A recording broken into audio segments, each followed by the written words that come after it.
What's up guys, we're back again today with the shark. I'm gonna teach you how to do a stall. Yeah, you should have already watched the back tuck tutorial. Check the link below. You have to already know how to do a back tuck to do the stall. But if you got a back tuck, let's get it.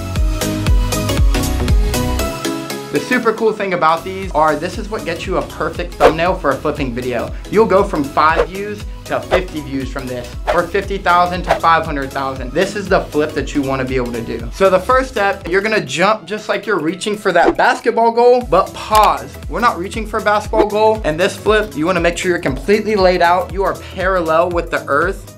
The earth isn't flat, so you can't really be parallel with it, but as close as you can be. You're gonna be right over the earth, nice and laid out. Makes a great thumbnail. So you jump really hard. As you're jumping, you wanna push your hips to the roof, like this, okay? That's the first thing you need to do. This is a really good drill you can do for it.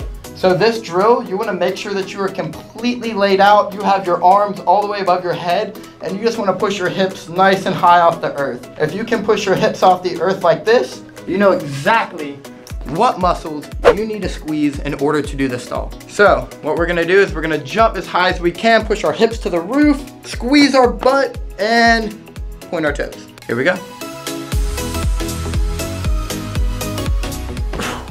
That one was for my grandma. Her birthday's today. I still need to call her. So I'm gonna give you a different angle on this, just a different perspective. Again, you wanna make sure you jump really hard, push your hips as hard as you can, get that perfect freeze frame.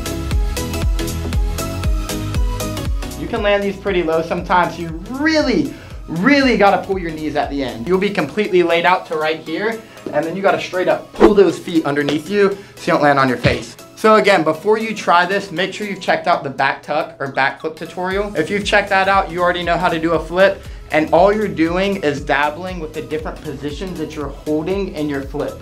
Okay, we're just going for the stalled one because it lays your body out the most. Thanks for checking out this video. This is pretty advanced, okay? So if you don't get it first try or when you were done watching the video, that's completely normal, okay? It might take you a couple tries. Just make sure you're persistent and you're consistent and you'll definitely have it in no time. Thanks for checking out our videos. We've got more tutorials coming. Make sure you click on the links below and check some of them out.